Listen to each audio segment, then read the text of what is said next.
Why hello there, and welcome back to Let's Make Us a Character. And part 2 of a decision that I am starting to regret, making a character for Fatal. The most difficult, detailed, realistic, and historically/mythologically accurate role-playing game available. Seriously, just imagine being so self-absorbed that you would put that on something you made.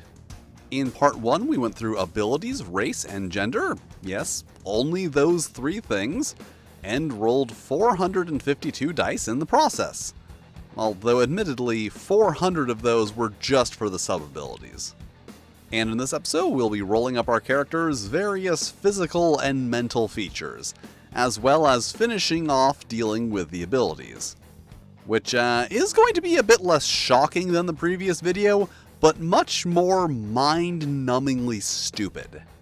So let's continue making us a Fatal character. Part 2. Lots and lots of tables. And this time we will be starting with Chapter 2, Body. And this is the part where we roll most of the, hey, did you hear that in Fatal you have to roll for X things, so strap in.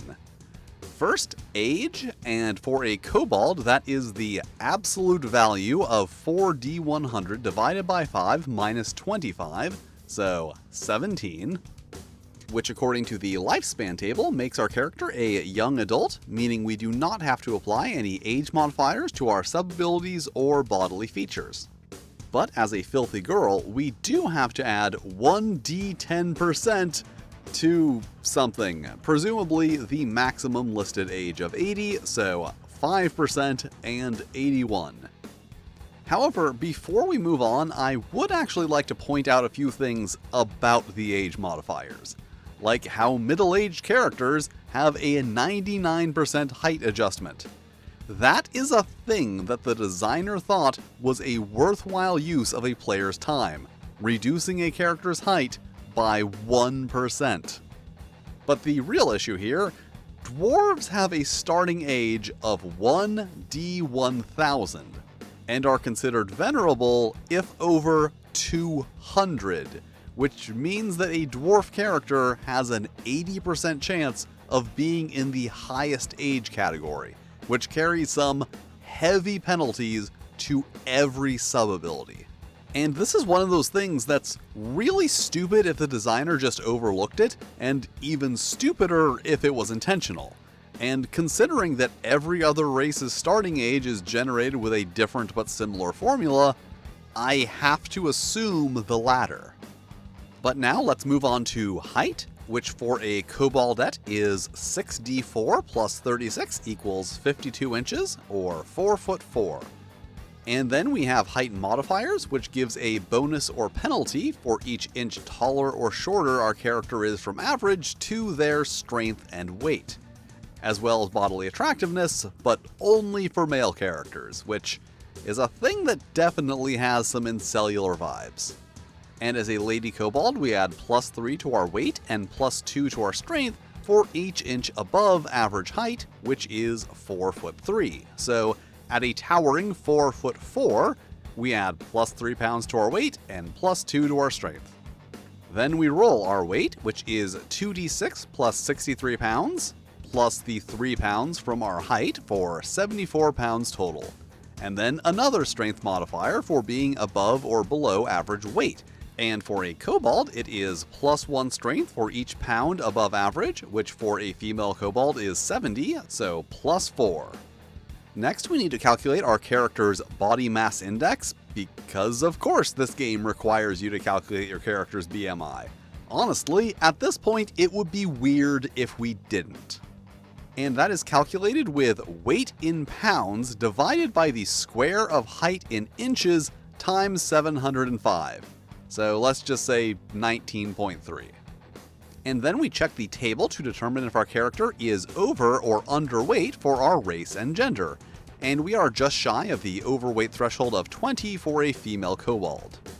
And just because I love making fun of the author's edgy little babies so much, Note that the overweight value for a female Anakim is moderately below the underweight value for a male Anakim.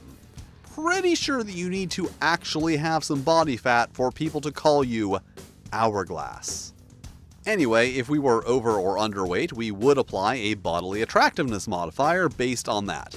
And I'm sure you're just dying to see that table. Male characters take a penalty for each 0.1 or 0.5 over or under depending on race, and female characters surprisingly share the same overweight modifiers as male characters, but also get bonuses for being underweight, excluding trolls and ogres. Because as we all know, historically speaking, underweight women have always been considered more attractive. That is a historically accurate fact from history, and not just the author's preference. Because remember, everything in this game is pure academic, objective, scholarly, big brain, 3000 IQ, historically/mythologically accurate fact. Then there is the body part proportion table, which is here for some reason despite not being needed until much later, but look at this thing. This is gonna be a fucking thing, isn't it? But for now, we move on to our most attractive and most repulsive features. So we roll twice on the table, once for each, and our most attractive feature is our chest, which grants us plus 1d10 bodily attractiveness, and plus 1d10 to cup size. But we'll just roll that one when we make the actual cup size roll. And our most repulsive feature is face, so minus 1d10 to facial charisma.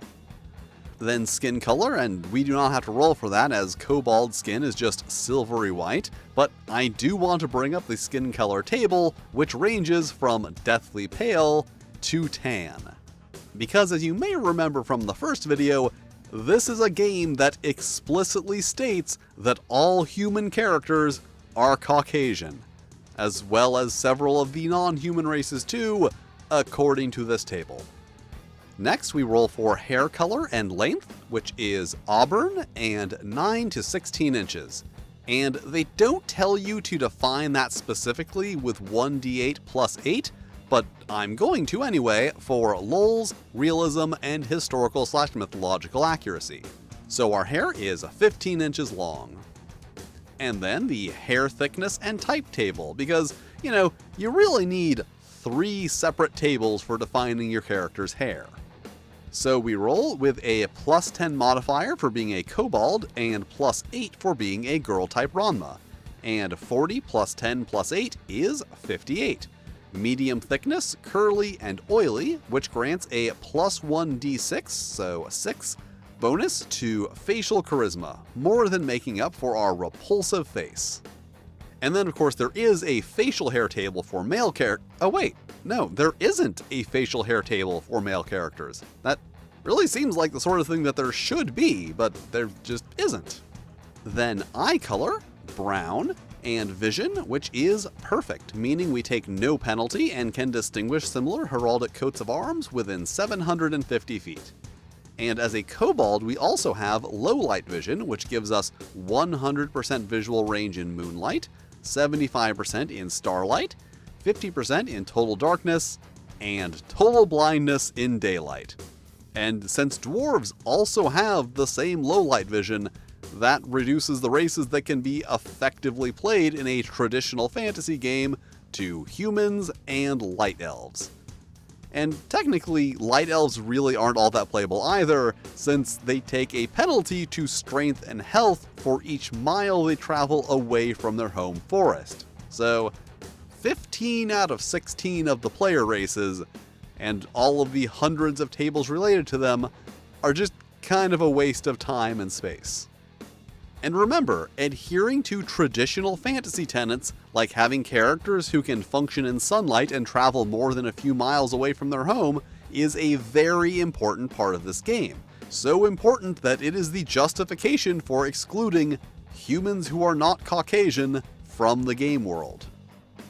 But now let's move on to the very, very large facial feature table, where we roll once and we have tired eyes, which will lead others to perceive that our character is sloppy, illogical, and/or dominated. and take -1d4 facial charisma. The dice just hate this character's face. Then breadth, which is half of our arm span and equal to half of our height, so half of 52 is 26 inches, and of course this is used in calculating reach and initiative in combat, because why wouldn't it be? And next we need to determine if our character is a freak of nature, which we do by rolling a, dead serious here, D1 million. And we got a 953,461, which means nothing. But if the result were 1, we would then roll on the Freak of Nature table, so yeah, there's an entire step in character creation taking up an entire half page in this book that is dependent on a literal 1 in a million roll. But now, before I move on, I must pause to remind everyone watching that what we are going to be talking about here are just normal parts of the human body that everyone has in some number and combination. And while it's in a really stupid context, the fact is that none of this is inherently obscene and should not be treated as such. So let's be mature about this disclaimer out of the way. It's time for the sexual features. And the first, wow, we're really doing this roll, is for areola diameter, and 74, which is 1 1/2 inch, and also the highest size category that doesn't include a bodily attractiveness penalty. And worth noting here, male characters have a -15 adjustment to the roll, which just coincidentally makes it impossible for them to roll high enough to have a penalty. Then areola hue, and 37, which is light, and weirdly lighter than that is -1d6 to bodily attractiveness, but then medium is +1d4, and dark is -1d4. So dark areolae are unattractive, but not as unattractive as ones that are too light, and also this only applies to women. I'm sure there's an imagined historical or scientific basis for that. But now, the titty roll, which has some interesting modifiers. -75 for being an infant or child, and -5 for being pubescent, things that you can reasonably roll on the age table, and the book specifically states that it considers playing an infant to be a possibility. And you may remember from the last video that I mentioned how some of the more egregious content had been removed from adult lechery for another land. But they also added the infant and child modifiers for the sexual features. They had a version of this game that did not have those modifiers and felt that they were a thing that was missing and was required for playing the game.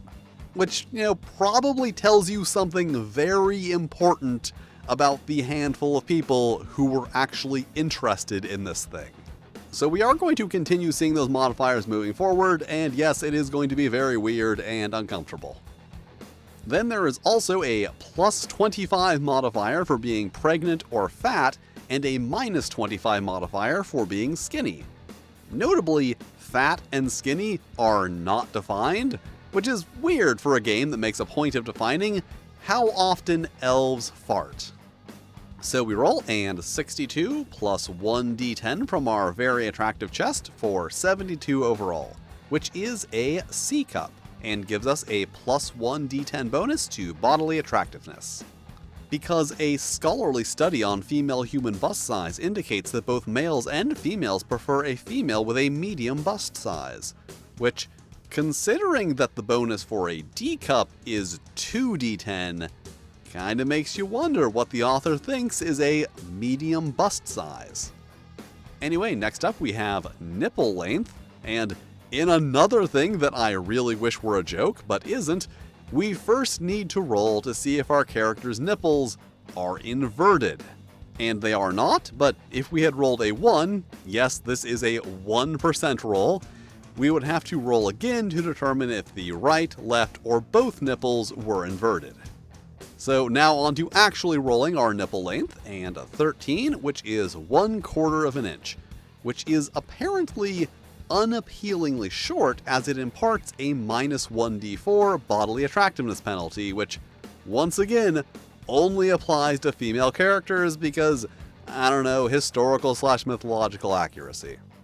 And at this point, I would just like you to imagine a grown-ass man, one who claims to have a master's degree in quantitative research methods, sitting around and defining 3 separate metrics for judging the attractiveness of a woman's nipples, and how large of a bonus or penalty each of those metrics imparts, and then thinking that was a completely reasonable thing to do and be proud of. That is the man who made Fatal. But now we've reached the point that you've all been waiting for. It's time to roll for vaginal circumference potential. Once again, there are a myriad of age-based modifiers, as well as ones for being a mother, nymphomaniac, or slut. And nymphomania is one of the available mental illnesses, but once again, like fatness, sluttiness is not defined. Which is kind of unfortunate because I would love to see whatever formula or table this man would come up with for determining a sluttiness modifier. So we roll and 9, which for a kobold is 4 to 5 inches. And then we have vaginal depth potential, which in another I could not make this up if I tried moment, is equal to our height in feet in inches plus 2d20%. So 4 foot 4 inches becomes 4 1/3 inches plus 30%, so let's just round that to 5.63 inches. And as long as we're in this neck of the woods, might as well roll up our hymen resistance, which is equal to 5d20, so 49. Then tongue size and 95, which is 3 inches. Then finally, anal circumference potential, which is rolled the same as vaginal, and anal depth potential, which is also the same, but plus 3d20% instead of 2. And even though it is not relevant for this character, I would like to address the manhood. Because aside from the odd choice of terminology, the topic of, let's just say, womanhood is only really discussed in terms of capacity. Whereas there's this whole page with romantic musings on the great value of the manhood, and what kind of manhood females prefer, and how usable length varies based on position, and it's all just really, really weird and seems to come from an extremely phallocentric understanding of sexuality, which I'm sure will surprise absolutely nobody. Also, you may have figured it out already, but yes, we did need to calculate all of that because there are rules for determining what can fit where, and the effects of trying to put something somewhere that it doesn't fit.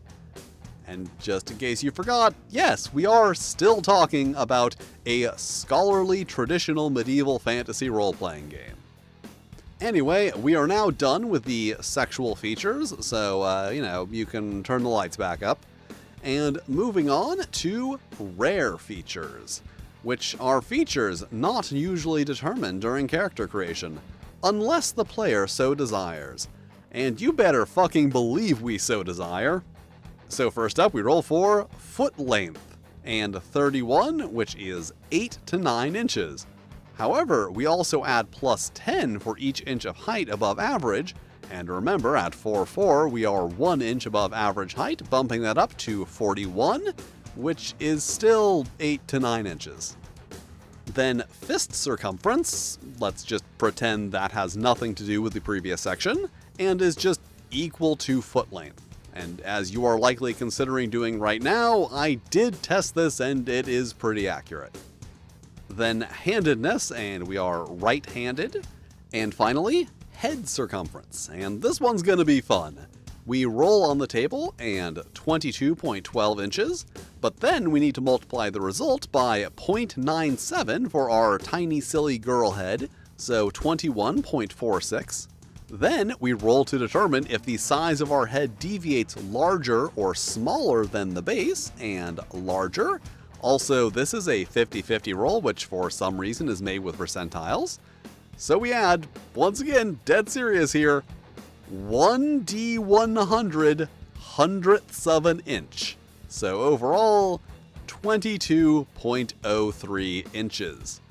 Which honestly makes it a little surprising that all of the previous things that gave us a 1-inch range didn't also make you roll for hundredths of an inch.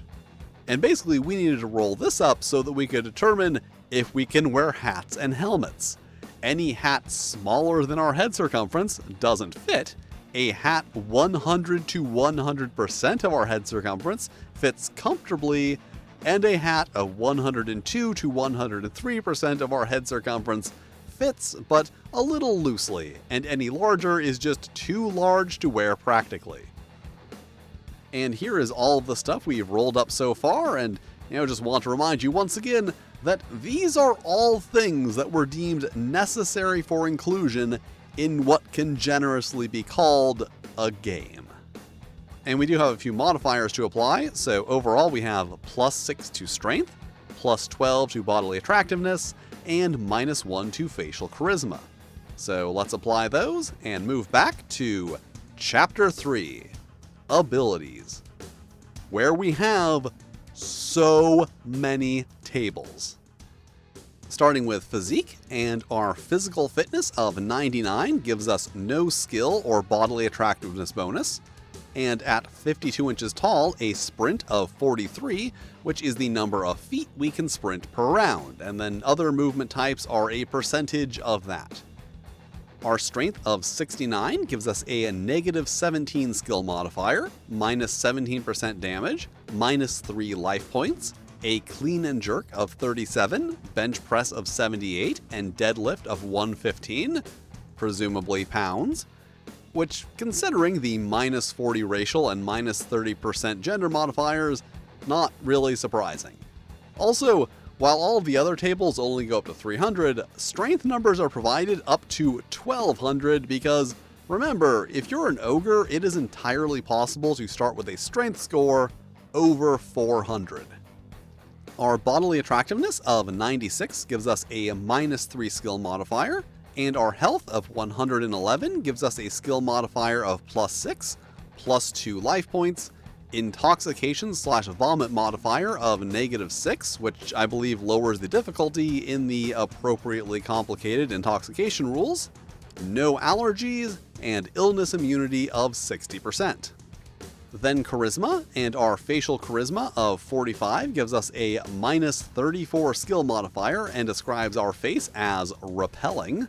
Our vocal charisma of 61 gives us a -21 skill modifier, and apparently means that we always say and Also, I feel like I would be remiss if I didn't point out that the lowest possible vocal charisma is described as gay.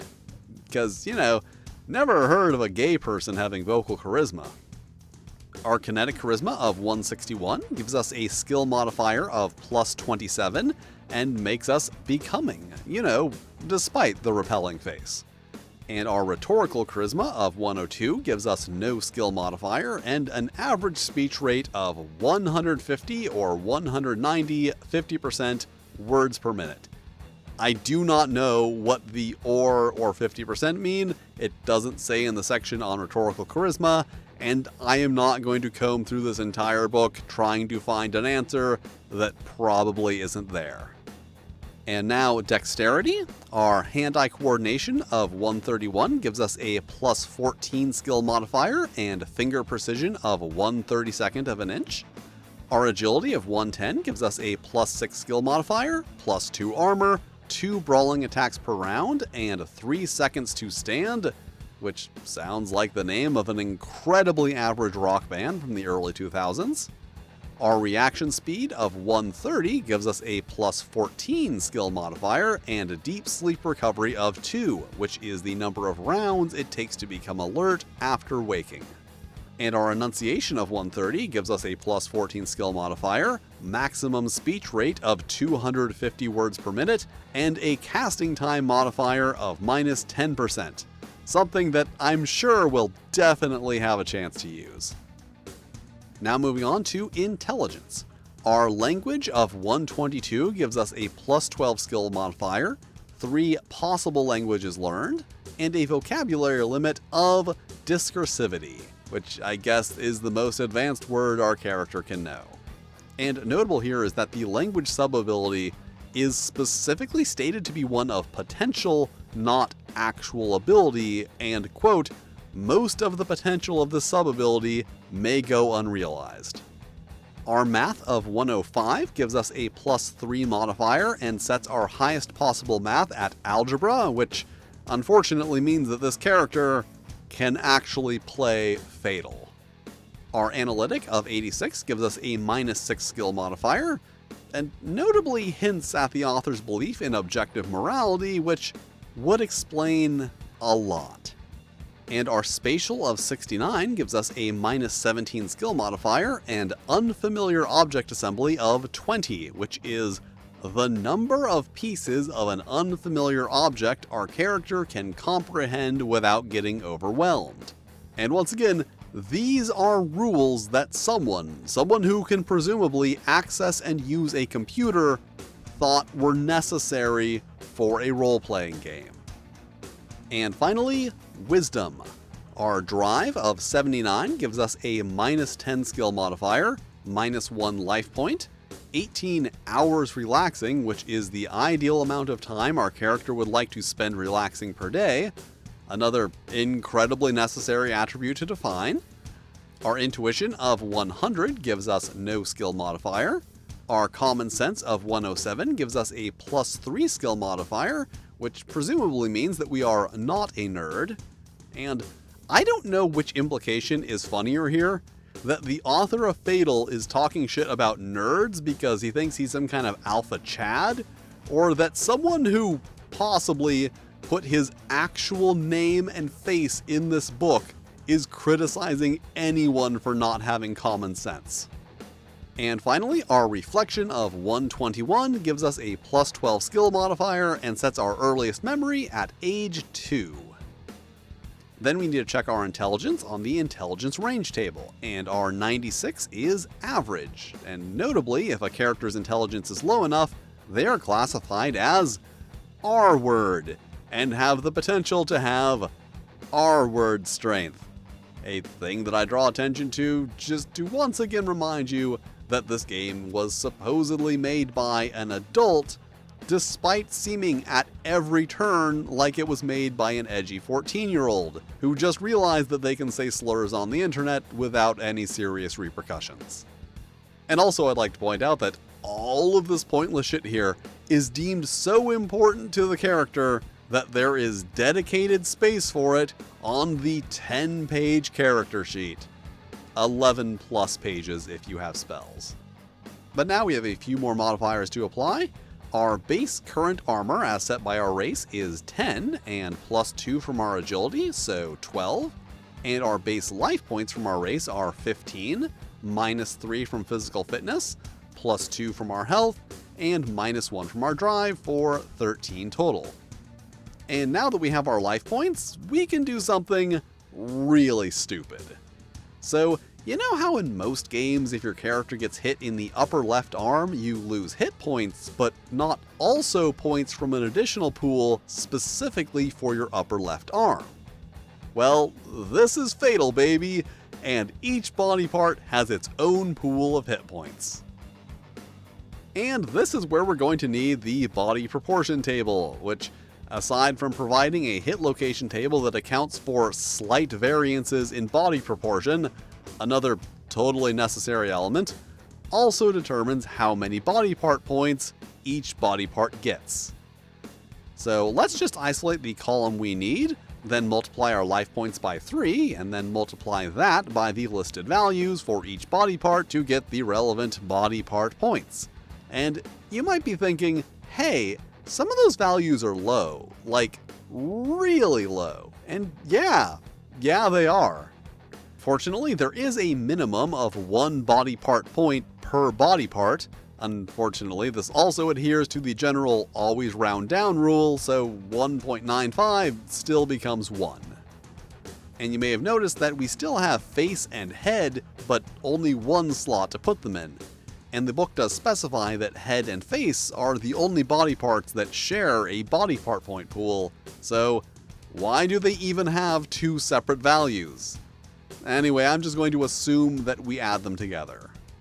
And as you may have already guessed, being reduced to 0 body part points will render that part of a limb, and all parts below it, lost or permanently unusable, with fairly major penalties, the worst of which is the possibility of requiring that you go back and recalculate all that stuff we just did. And then of course losing all body part points in the head, upper or lower torso is death.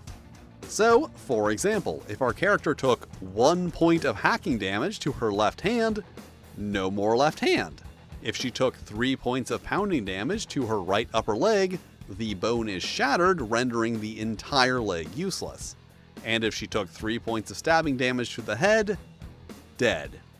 So, permanent character dismemberment or death is really, really easy in Fatal, so I guess it's a good thing that the character creation is so quick and simple.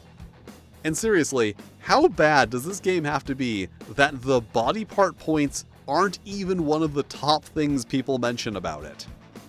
I mean, admittedly, you have to get all the way to the combat section to know about them, but still, it's kind of impressive that this is barely notable.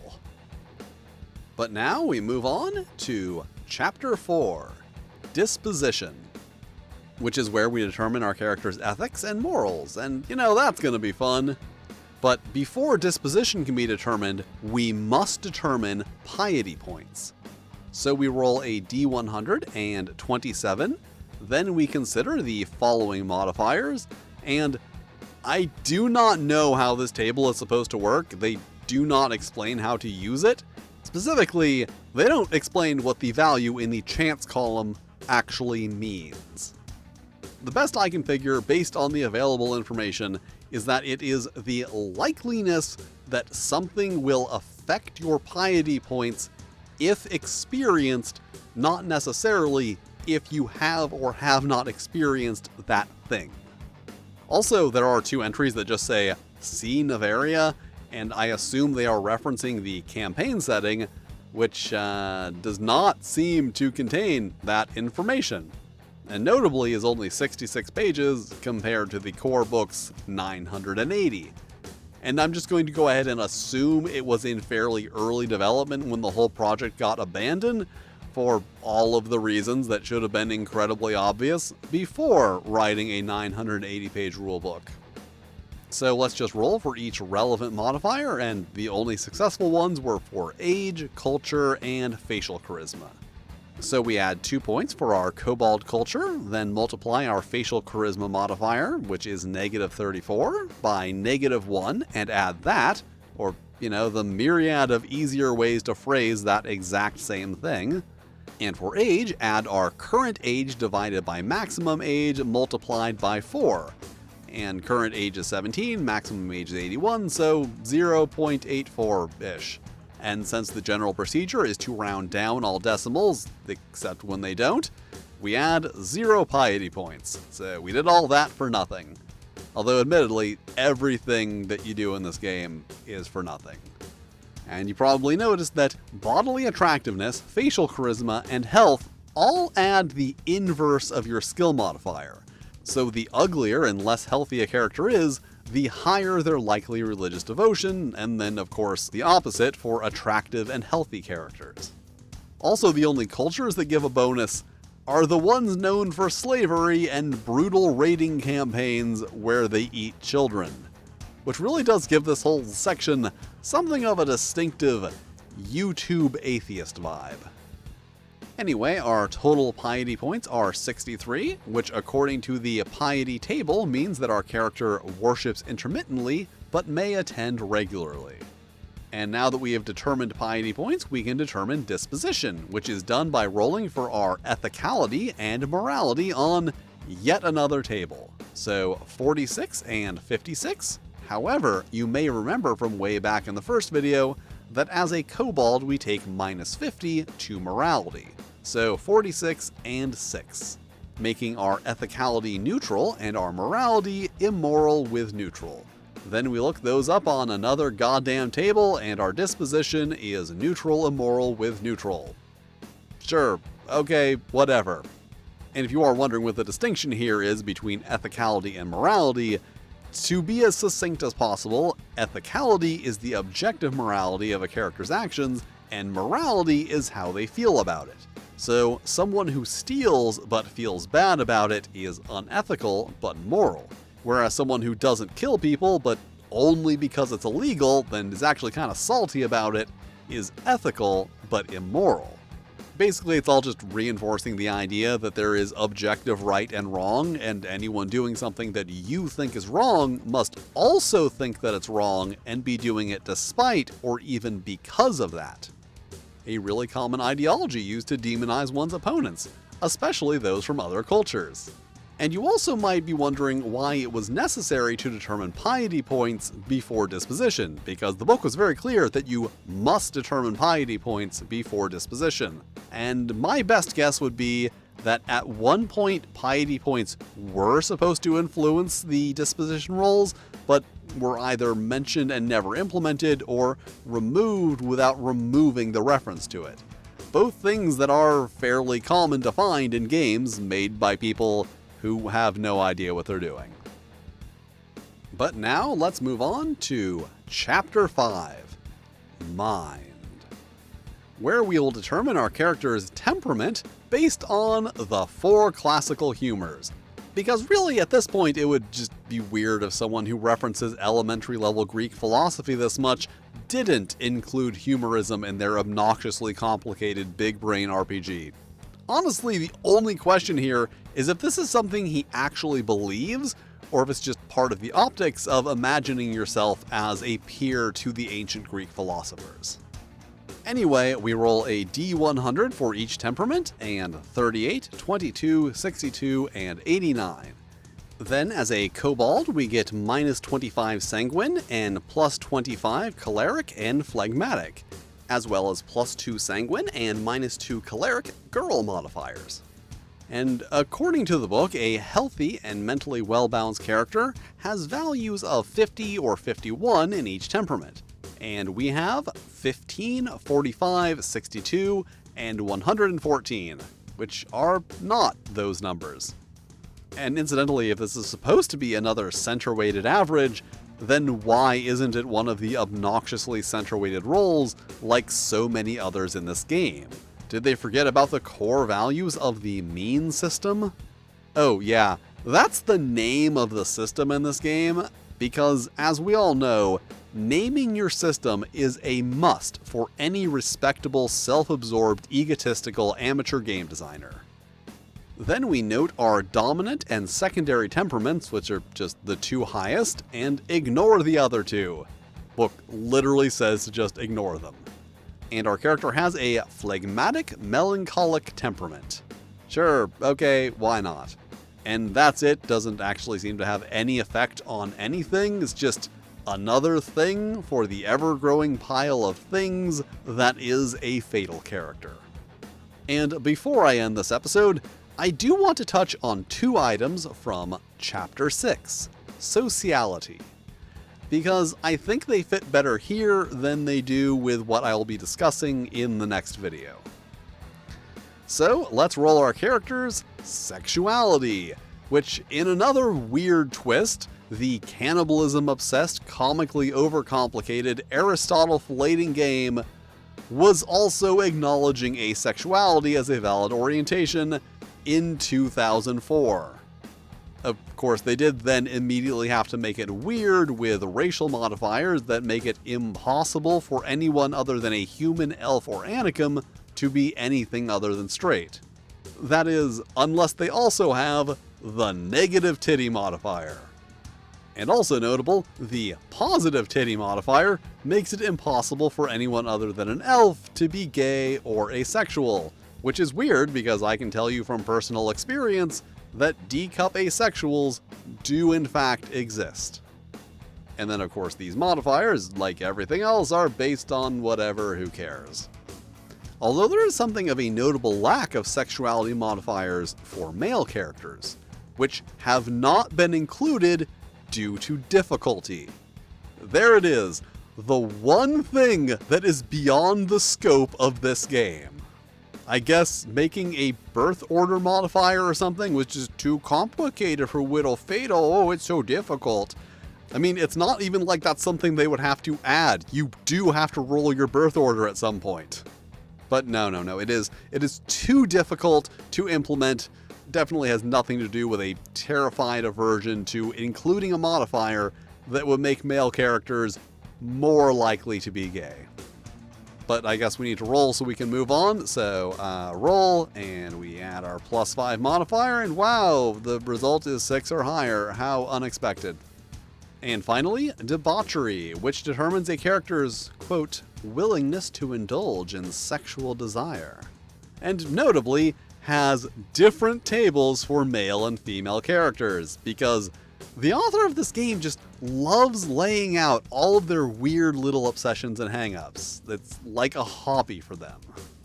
And I could spend quite a while comparing the hell out of these two lists, but I will just point out that it is, of course, consistent with what we've seen so far, and also highlight the weird discrepancy between the debauchery level of giving and receiving oral sex for male and female characters. Just gonna guess this is a man who doesn't like to take a trip to Australia. And also, doesn't this conflict with the author's assertion via Aristotle that females are, quote, more void of shame and self-respect? I'm just kidding. I know that every argument the author makes is only valid when they want it to be, because that's how logic works on the internet. And we are not going to need the male debauchery table right now, but we will need the modifiers, which of course include modifiers for race, intoxication, and a -130 modifier for being ace, which would also require you to be an anicum and inebriated to get a positive result. Listen, I said they acknowledged asexuality, not understood it. So we roll, and 83, +10 for being a kobold, and, well, fortunately there's a skill for that.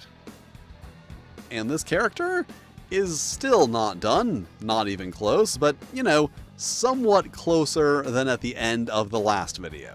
But that is it for this video, bringing the total fatal content to over an hour, and still quite a lot to do.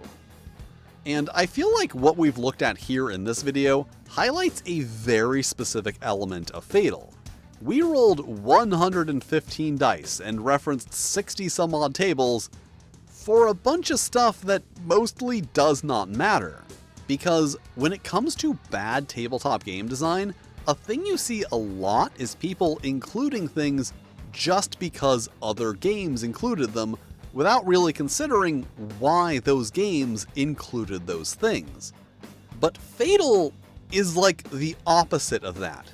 There's a massive amount of stuff here: breadth, hair texture, time required to wake up, average and maximum words spoken per minute, which, as absurd as it might seem, were all intentionally put in here. These were things not present in other games, and their absence was seen as a problem that needed to be remedied. It seems like most of these things are not here because they are necessary, or even in some way serve an esoteric purpose within the greater system. They are simply here because they are not included in other games, without really considering why those games did not include those things. The only purpose behind any of it is just being more detailed, but without any thought put into what all of that detail is supposed to accomplish. You know, except for when there is thought put into what the detail is supposed to accomplish, and it's creepy incel shit. Like, if you watch my videos, it should be clear that I do not have a problem with sex and sexuality being explored in games. I'm actually quite in favor of it. But the way sex is handled here is very much from the perspective of someone who legitimately has no understanding of sexuality beyond the basic mechanics of it, and has drafted those mechanics into a set of game mechanics that I can't really cover here without getting the entire video demonetized and or age restricted. YouTube is really strict when it comes to sex. Maybe if y'all are good, I will make a special video just to cover that at some point in the future, but for now, that is it. And make sure to join me next time for part 3 of this stupid journey, when we'll be rolling up all kinds of fun things like our character's family, birthday, social status, and of course, occupation, which is where things get even stupider. Seriously, this thing just gets stupider and more unhinged the deeper you dive into it. And thank you for watching, with extra special thanks to my Fightin' Flail Snails, Randy Mulholland, and Toshirokuro. If you'd like to be cool like them, check out my Patreon, where you can get early access to videos and fun stuff that I make for the Patreon. But if you don't want to do that, that's cool too. You can still hit all the lovely buttons, like, subscribe, these other videos floating around screen that either myself or the cold, heartless YouTube algorithm have lovingly selected for you, which I'm sure are lovely videos that you will also enjoy. And I will see you next time.